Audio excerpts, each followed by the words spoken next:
Alright guys, hopefully this is the last time we will ever be crafting a diamond pickaxe. Ever. In this world anyway. Because in this episode we are going to connect the tubes from our breeder cell to our villager mall. And oops, wrong way. I needed to go to the Skelly dungeon because I need to repair this Efficiency 5 pickaxe as it is about to break. Whew, I've been doing a lot of digging. Filled a few double chests full of cobblestone digging out all those tunnels. Can't wait till we get that zombie spawner hooked up to our villager disposal system so we can grind experience on that thing. I won't have to do any of this stupid AFK bullshit and goodbye slime.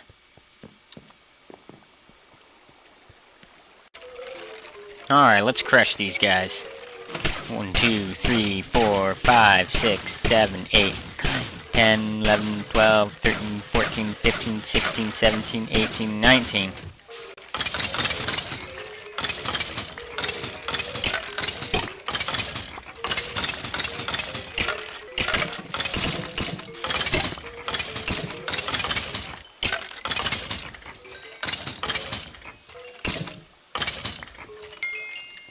Alright, let's enchant this thing. Or repair it, I should say. Okay, that pick should definitely last us the amount of time we'll need to finish our villager trading mall. Well, not finish it, but at least get it working.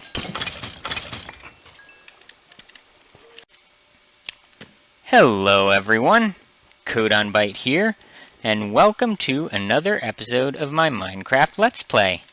So guys, this is it. This is the day we are going to get that villager breeding cell going. And that pickaxe that I just crafted was the last diamond pickaxe I will ever be crafting.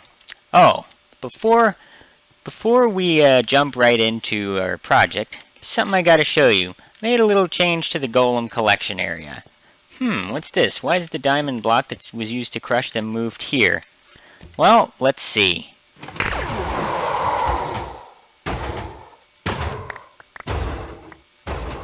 Yep, I reworked the golem farm so that it uses a lava dispenser that pulses quickly to kill them.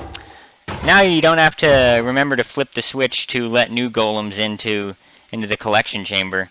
I don't know, it's something that I've been meaning to do for a long time, but just never got around to doing. There are so many things like that that I've been meaning to do. Oh, we'll keep one with us. But have just never gotten around to doing, so I've decided something. At the beginning of every episode, I must do and show, well, not I do it off camera, but I must show the results of one of those completed things. One, at the start of every episode. It is a new rule that I've set for myself. So, if there's an episode that doesn't start off with me showing you one tiny thing that I've done to make my base nicer, oh yeah, and I put snow on the floor instead of the half slabs because I like the way it sounds when you walk over it. So yeah, you feel free to give me hell in the comments if there is one, if I at one point if I ever start an episode without showing that I have done one of those tiny little things that I've been meaning to do around my base. So the one for this episode was the golem farm. I've been meaning to get rid of the piston crusher and use that lava thingy to kill them instantly, but I just never got around to it. So, without further ado, let's get started with this episode. Alright, so before we jump right into doing this, there's something I'd like to change here. I was watching Panda's Let's Play, and I noticed that he managed to have it so that the levers were directly on top of the villager trading cells, whereas mine are to the side. And the problem with that is that looking at it, if you were to look here, you have no way of knowing which lever goes to which villager trading cell. You'd have to go all the way to the end and see what which one it is. And that could be disastrous if you manage to get a villager who has a really good trade that it's gonna keep giving you, and we'll talk about the mechanics of trading more a little later. If you happen to find a villager like that and you accidentally hit the wrong lever, you could send that villager to the villager disposal system, which you don't want. So I'm definitely going to, off camera just now, figure out how it is that Panda did that and move the levers to be on top of the cells rather than to the side like this. I'm guessing, and again, I didn't look closely, but I'm guessing that he had the lever with a torch or something. So we'll just do that or something. I'll play around with it and figure out what he did. Or I'll figure out a way to do it. Maybe it won't be exactly the same way that Panda did it, but alright guys, so this actually turned out to be surprisingly easy. I expected that I'd have to do some playing around with moving things around and where the redstone would go, but all you have to do is place another block here on top of here, take out this redstone, put a torch on the side of the block, and the lever goes here. It was that simple. I'm guessing that's probably what Panda did.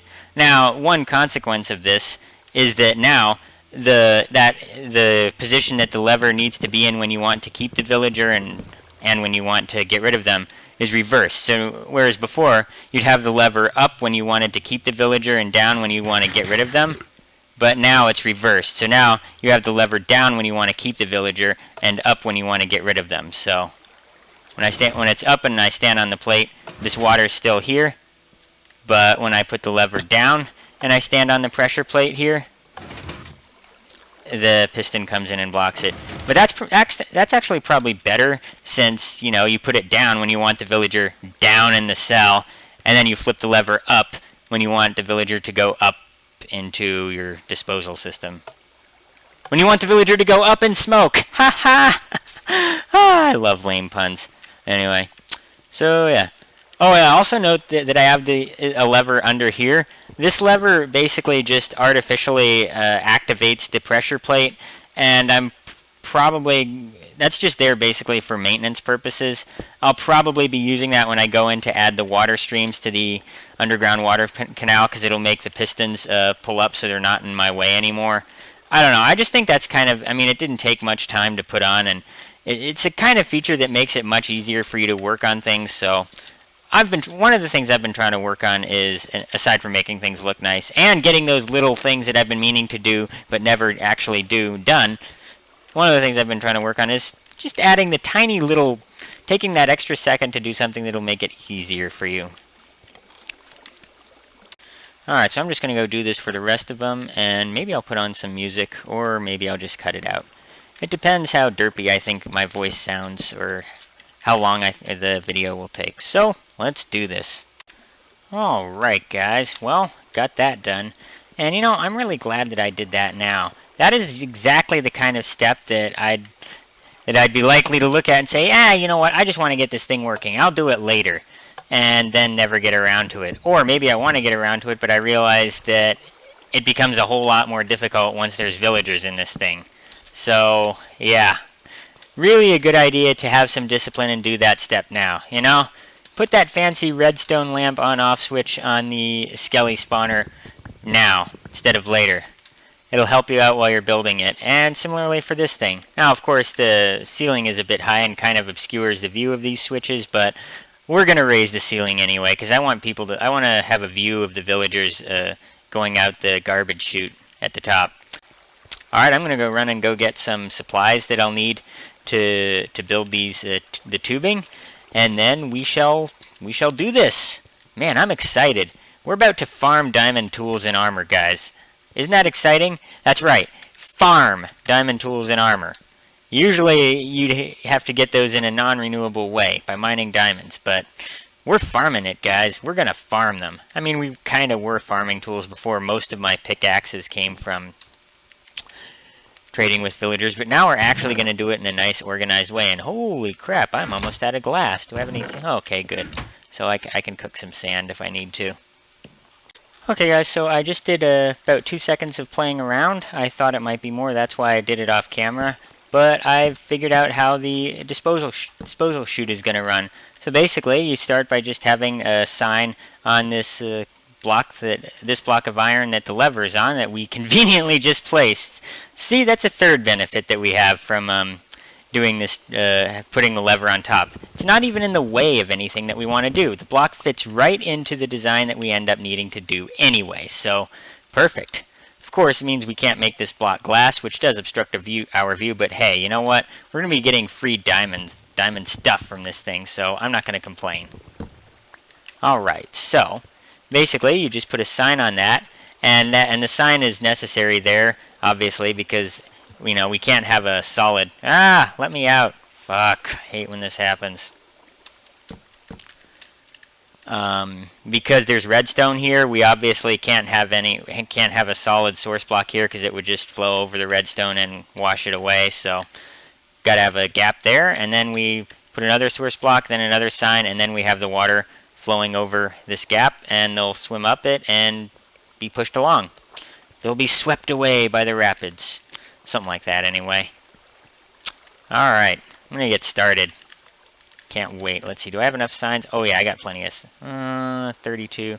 And I'll need a few more signs, I think. I will need a few more signs, because there's 43 of these cells, and I only have about 37 signs, so time to make some more signs. 40. Ugh, you're trolling me. The game is trolling me. Just barely didn't have enough wood for the last sign. Okay.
Alright guys, so I got the canals that link up to the ejection chutes, the exit chutes in the breeder cell, all connected here. They all connect into this canal, which connects right into the back of our breeder cell, and I just broke the glass here with my silk touch so that I could get in.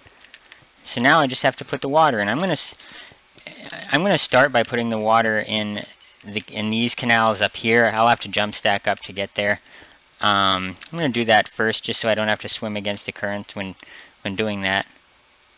And then I will put the water in the rest of this. So this goes straight up to the ejection chute. You don't need to put any water up there. There is already water up there. So We just need to put some water here, and we'll of course need to have a sign right here.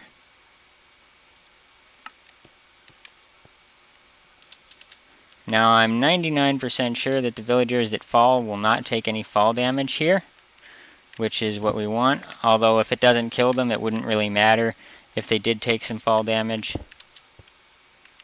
Alright, so now we simply do this one.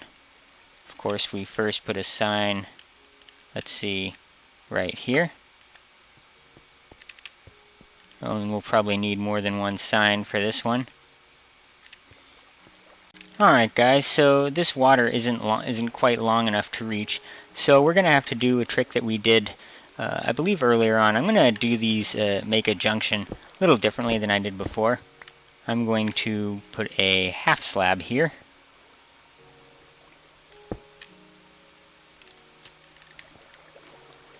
Then we'll have a sign right here. And another water right here. Got to hold down shift to be able to place a block against something like a furnace or a crafting table. Anything with a right click action, you can place a block against it by holding down shift. Now villagers that come along will be pushed and they'll be dropped right down in here. Alright, good. So we got the first two done. Now this is one of the ones where I for some reason built it way up high. Well, I remember I was originally going to have the junction point be much higher up than I had it. But whatever. We'll just jump stack up.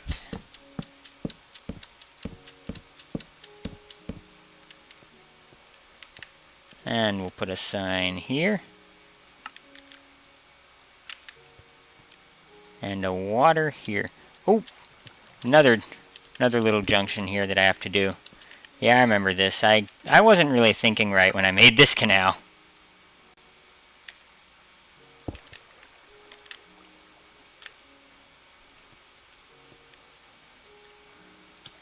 Wait, let me make sure this is the one just before the... Yep, that's it. The villager will drop down in here, and then they'll drop all the way down into the water down here. Okay guys, I changed my mind. I'm going to use a stair right here instead of a half slab. I recall back in another world, one that I wasn't doing a Let's Play for, that I was doing a slime farm and I found that stairs work slightly better than half slabs. They produce slightly smoother movement, and I believe the latest Minecraft update made it so that stairs are even better. Like now you can sprint up them, so... Alright guys, so I went ahead and filled in the water for this canal here. And as you can see now, we have a problem when we want to do the rest of it. These pistons are extended and are in our way. Luckily, however, I thought about this problem while building the thing, and on the block that the pressure plate is on, I also affixed a lever. So flipping this lever will basically simulate a villager being on the pressure plate. This is useful both for testing the system and for just lifting those pistons. All kinds of things, really. So we're just going to go flip all these levers, and then we will be able to go through the system. Alright guys, we're ready to do the water streams for this final, for the part that goes under the villager strip mall. Now, obviously we're going to have to do junctions like we did before. And for reasons I don't remember, I just remember that when I tested this out, I found that the center of this this little trench, this 3-block trench that you dig, has to be under a piston. So, dig 1, 2, and then this is the 3rd block, and I need to go, obviously get some glass and put it along the edges there so that the water doesn't get out. So I'm going to do that now. Then we know what to do. You guys know how this. You guys know the drill, right? Sign here. Water here. rinse, repeat.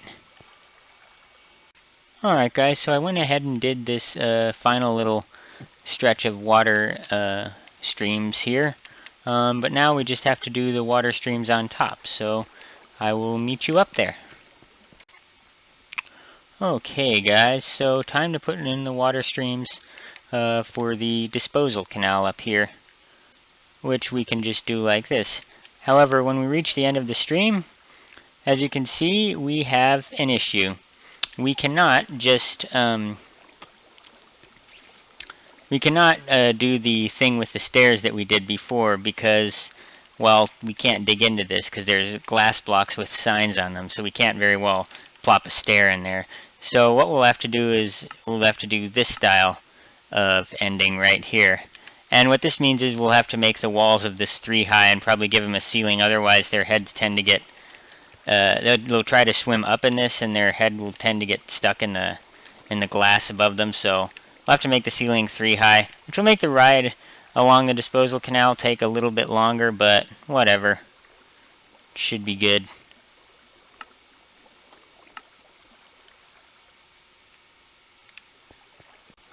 And of course, because there's signs there, the water just flows right over them. You guys all know how water works by now. And like that. Would you look at that?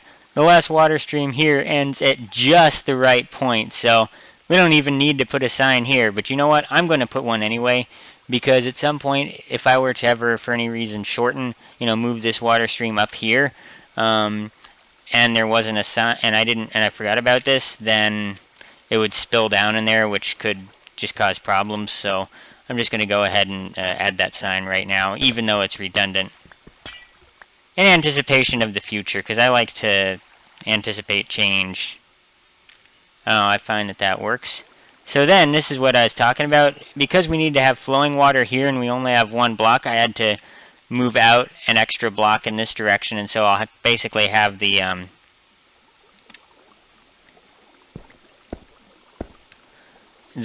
flowing block of water, the source block of water in the wall, embedded in the wall here.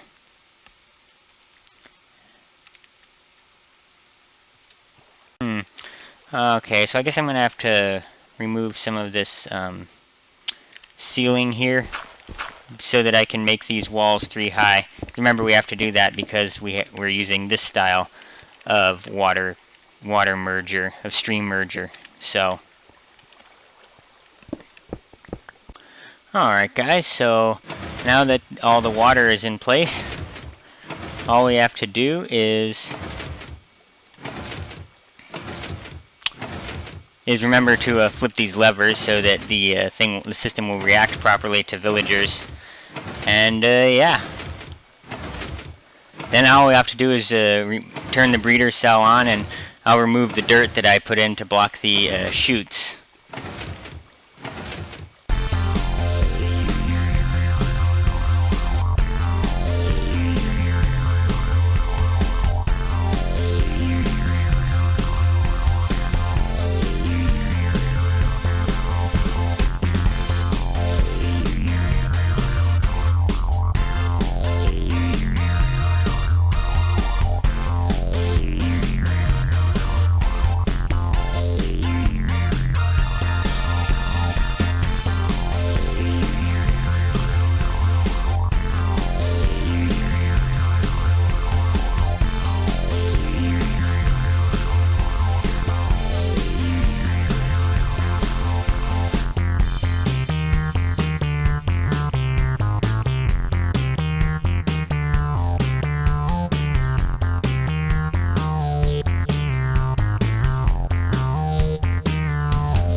Okay guys, things activated now.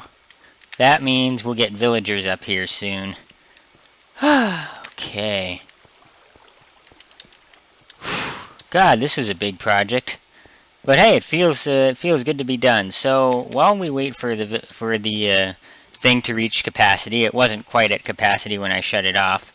While we wait for it to reach capacity, I think I'm going to prepare a little demonstration for you guys, a little lecture, if you will, about how villager trading works and about what trades I'm going to be going for, all that good stuff. Alright, I'll see you then. Alright guys, so while we wait for this thing to fill up with villagers, I prepared a little presentation for you guys that is all about villager trading. I'm going to go over with you guys which trades are good, which trades are bad, and which trades are really good, and which trades could be good in certain situations. Yes, I actually prepared a presentation for you guys. So please listen up, students. Class is now in session. So, with villagers, there are two types of trades. There are trades where you sell them raw materials in exchange for emeralds.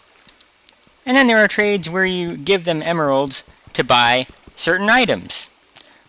We're only going to be looking at the trades where you sell raw materials. Why is that? Well, see, whether a trade where you buy something is good or not is completely subjective. It all depends on whether you want the thing that they're buying. And so therefore, it should be pretty easy for you to determine whether a buying trade is good. Just ask yourself, do I want this item, and is the price reasonable, and you'll get the answer. So now, but selling trades, where you're trying to where these are the trades that you must rely upon in order to get emeralds, and you really can just determine whether they are good or not, and it's not so subjective. So first, let's look at the trades that are bad. Yes. Give diamonds and get an emerald. This trade is like 4 to 5 diamonds for an emerald, but no matter what the numbers would be, it'd be a bad trade. Avoid this trade. Any blacksmith who gets this trade will be going to the zombie dungeon. Now, here are some trades that are generally considered good. These are raw materials that are pretty easy to farm, and you give a reasonable quantity of them and you get an emerald in return. For example, the wheat trade, you give 19 to 20 wheat, you get an emerald. Wheat's pretty easy to farm. Books are made of paper and leather, which is pretty easy to farm. Wool, same for these and these. And these trades are all good. Oh, I forgot one. I forgot coal. Yeah, coal's also fits into this category. So these trades are all good. However, if you're really serious about farming a whole bunch of emeralds and want to invest in an automated farm to produce one of the raw materials that villagers will buy, there are better options. These trades are optimum. Paper and chicken. Now why are these ones better than these ones? Well, paper is produced by sugarcane. The thing that both the sugarcane and chicken have in common, you can completely automate the farming process. As you've seen with a sugarcane farm, we don't have to do anything and it fills up double chests of sugarcane for us. Chickens lay eggs. Hoppers pick up eggs and dispensers fire eggs. So you can completely automate the chicken farming process. Both of these are excellent options if you're looking to farm emeralds. Sugarcane farm is a little bit easier to build. I mean, a fully automatic chicken farm can be a bit complicated, but it's not too bad. It's definitely doable. It's just some of the redstone you have to get a little bit clever with it. We will be building one of these, but if you want to get a bunch of emeralds, either one of these trades is an excellent option for you. And now we come to the last section. And these are trades that aren't usually all that good, but in certain situations they can be good. I've labeled them as situational. These are all materials that can be farmed. You can farm them renewably, both iron and gold, but setting up the farm and getting it going takes a long time. I mean, once you get a big iron golem farm going, you can easily trade iron to villagers for emeralds. By the way, it's 8 to 9. For both of these trades, it's 8 to 9 ingots for 1 emerald. But setting up the golem farm takes a really long time compared to how long it takes to, say, set up a sugarcane farm. And gold farms are in a similar boat, but I'd argue that they're even a little bit worse off because farming zombie pigmen, I mean, you got two options. You go to the nether and you half slab out the area and make some sort of mob farm there. or you build a whole bunch, and I mean like thousands of nether portals in the overworld, like a grid of them, and the zombie pigmen will spawn outside them, and then you can farm gold that way. So if you do have one of these farms, it's good, but if you're just interested in farming a bunch of emeralds, I wouldn't recommend going out and building an iron golem farm just for the purpose of farming emeralds. However, I would recommend going out and building an iron golem farm just because they're awesome. And I mean, if you already have a gold farm that you're using to experience grind, then by all means trade away the gold for emeralds. But again, don't go building a giant gold farm in the Nether just because you want emeralds. Oh, and written books. I actually don't really know much about squid farming because the other materials used in a written book are pretty easy to obtain. You get 1 emerald for each written book, and you don't really have to. You just have to type like 1 letter in it for it to count as a written book. So, pretty good way. I don't actually know much about squid farming. Maybe one of you knows about how easy or difficult it is to farm squids, and if you do, please leave a comment. But yeah, I just don't know about these. I mean, you do get 1 to 3 ink sacs for each squid that you kill, so that's pretty good. So yeah, bottom line, these are great trades if you need some emeralds and you in a scramble. This one that's supposed to be coal. Here, we'll put an ender chest in there since it's kind of dark colored like coal. Alright, enough rambling about shit. Let's trade. I'm going to bring a bunch of materials down here to trade to the villagers. And yeah, I'm going to put them in some double chests right here. Right in this spot here. To put all those materials in. So I will see you guys in a bit. After I go get all the stuff that I want to trade with them. Oh, I do have some wood in here. Ah, excellent. Oh, have to get it.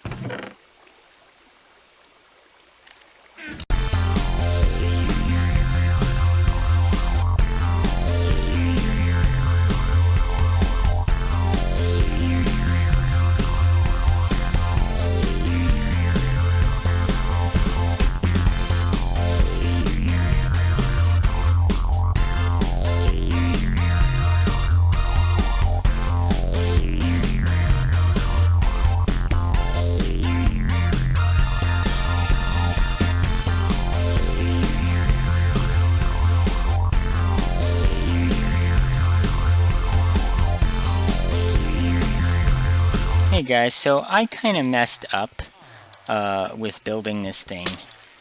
I could have designed the upper water canal, that is.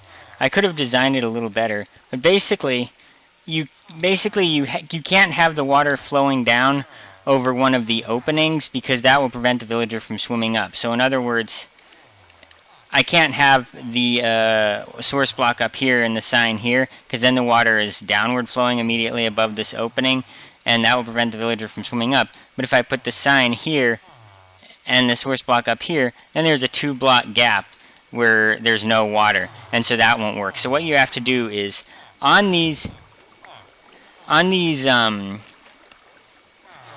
blocks that are on these openings that are under channel merger, you have to take this sign out and put a source block here, and then you put your source block here. And that will allow the villager to swim up. See? Like that. So I'm going to go ahead and fix this, and then we will trade. Aha, guys. Remember this sign that we put here? Even though it was redundant at the time? And I said, well, I'm going to put it there anyway, just in case I end up changing the water current so that I don't forget and not put a sign there and stuff. Well, look what happened. This water canal, this water source block got moved back a bit, so I'm going to have to put another one in. And now this sign is very, very necessary. So, yeah. Always helps to think ahead. Always. Alright.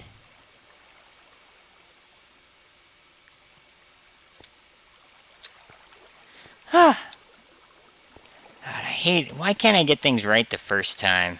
I hate it when I fuck shit up like this. Alright guys, well I fixed up the upper canal, so now it is time to trade! Whoopee! Okay, let's grab some things that we're gonna trade to these villagers. Let's see. For now, we are going to trade paper. And we're going to trade some wheat. I doubt there'll be this many paper trades available to me, but it's a pretty common trade for a librarian to get, so... Alright, let's do this. I'll do this trade. We'll put you down for now. I have to break this iron block. Let's see if he gets any good trades now. See, whenever you trade with make the trade that's in their last slot, they will get a new trade. Alright, so let's see what's next. This trade isn't so good. So I'm going to use up this iron trade, and then we will send him on his merry way to the execution room. See how many more we can get. Alright, you got 9 emeralds for an iron sword. Ew, I don't have a gold farm yet, buddy. Sorry.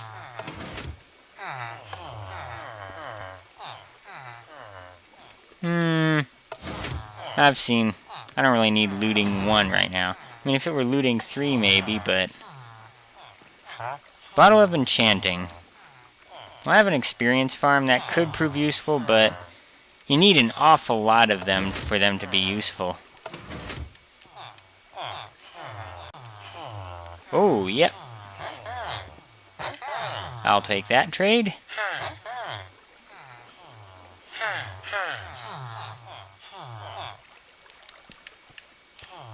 See what he gets next.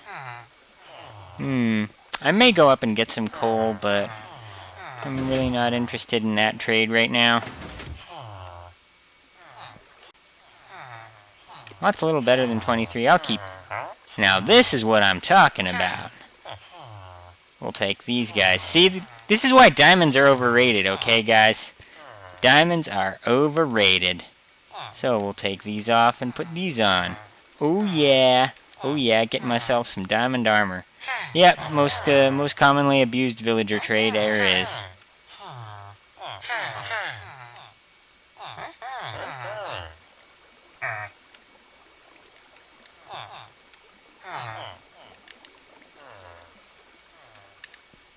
Okay. Well, let's see what he gets next. If I had feathers, I'd do that trade, but since I don't, sorry, buddy. Okay, so this trade isn't as good, but I really don't care about the numbers when it comes to paper trades because I can get all the paper that I want, so all I care is that I get a bunch of sugarcane, turn it into emeralds, which I can turn into diamond tools and armor, so...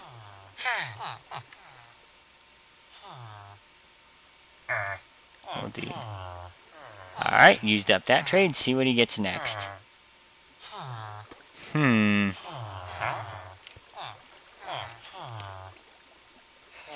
Oh! Now see what happened here.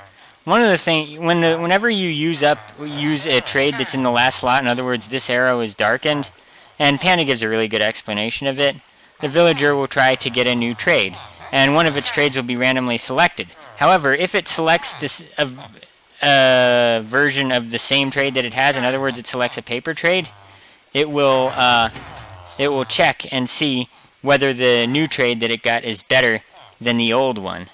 And if it is, then it will replace the old version of the paper trade. So in other words, this one went from 35 emeralds to 35 pieces of paper to 26 because it got the paper trade again, and then it reactivated it. So yeah, that was pretty cool. Well, there you have it, guys. That's how trading works. Ooh, what did he get next? Okay, yep, we're doing this trade. So here's a blacksmith who's got 2 very good trades. And the thing is, each time he gets a new trade, like if he gets another good trade and let's say, ew, his next trade was a bad one. So once both these trades are used up, we're not going to be trading with this guy anymore. Well, guys, it's that time of the episode where we realize that we've been working for 5 hours and we haven't been to collect the golems. Oh yeah.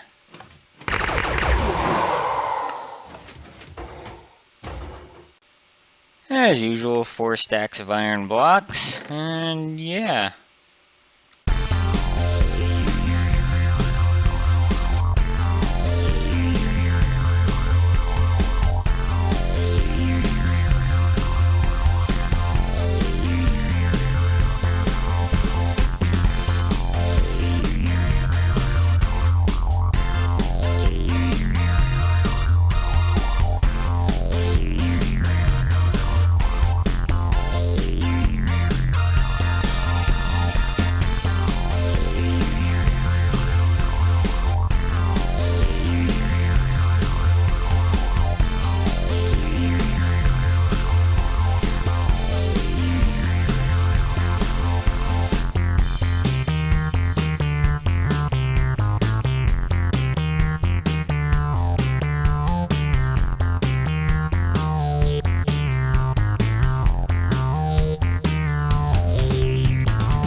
Alright guys, so I've just been doing a lot of trading.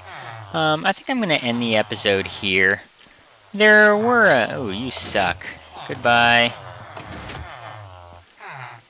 There were some hiccups with this project, and this blacksmith is really good. A pickaxe for 10 emeralds and a diamond shovel on one blacksmith? Yes, please. And you suck.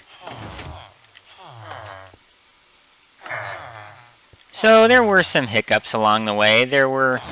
I got the water streams wrong up there the first time around, which kind of sucks, but you know, I got it straightened out. There are some changes that I'm going to make to the breeder cell off camera, and I'll show you guys what they are during the next episode after I've made them. So yeah, there are some hiccups and a couple villagers getting stuck in odd places, like right down there! Oh my god. However, overall, through trading, I was able to get all this stuff. Oh yeah, and the diamond gear and tools that I'm wearing right now.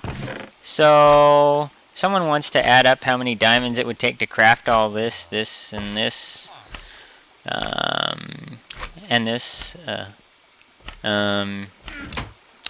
Feel free to do that. So yeah, I call this here a success, even if it didn't go quite as smoothly as I was hoping. And that slime is really annoying.